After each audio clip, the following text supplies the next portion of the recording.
Listening back to all of these tracks, it strikes me how Spartan and unadorned they were. No frills, no production, inverted commas. We used what we had. There was a spirit in the band. We'd come off stage after a particularly good gig and we'd be looking around for the fifth member who was definitely on that stage tonight. There were only 4 members in the band. All right now. In 50 years, so much music has come and gone since Free released All Right Now.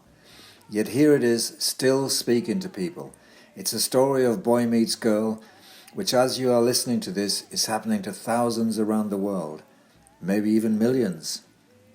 When Andy and I wrote this song, who would have imagined its longevity?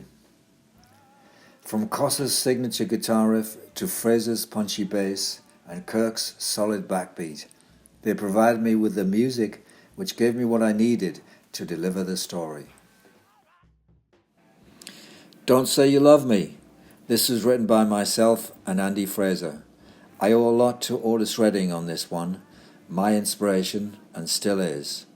This song is a good example of the band's ability to work as a unit, building the emotion of the song, which is a love song, and love can be a complicated thing. Music doesn't have to be.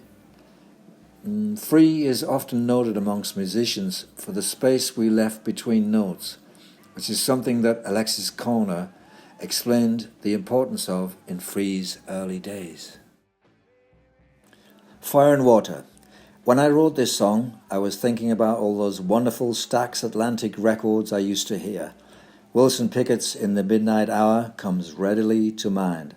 So I was very surprised and really pleased when Wilson recorded his fabulous version of Fire and Water. Andy Fraser did a great job arranging the song. Heavy Load. Andy Fraser brought this piano piece to Island Studios in Notting Hill, and I wrote the lyrics. My teenage years were very heavy for me, and I was going through a lot of what they would call teenage angst. And music was a great outlet.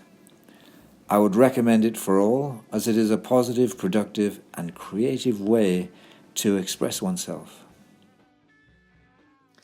Mr. Big. There have been a lot of Mr. Bigs in my life. People who think they own you and can control you. Odds were one could do nothing about it, but somehow I always found a way. Feeling pressured, I express myself this way by writing the song. Andy Fraser's bass solo is awesome and iconic. You know, every bass player I've worked with has loved the opportunity to play this song.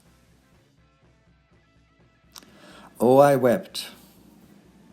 Our guitarist, Paul Kossoff, wrote the music for this song, and it's one of those times I let the music dictate to me what the lyrics should be. I included some of what was going on in my life at that moment, taking a train up to my hometown Middlesbrough and hitching back down to London. Exciting times when you're 20 years old, footloose and fancy free. Remember. I do remember writing this song at Andy's house in Roehampton. I used to come over all the way across London by tubes, buses and trains from West Hampstead or Portobello Road, which was a very exciting place to live in those days. With Portobello Market, I remember seeing a large wooden Buddha for sale in one of the stalls. 50 years later, I still remember it clearly, and I promised myself one day I'd buy a Buddha just like that when I could afford it. And you know what? I did.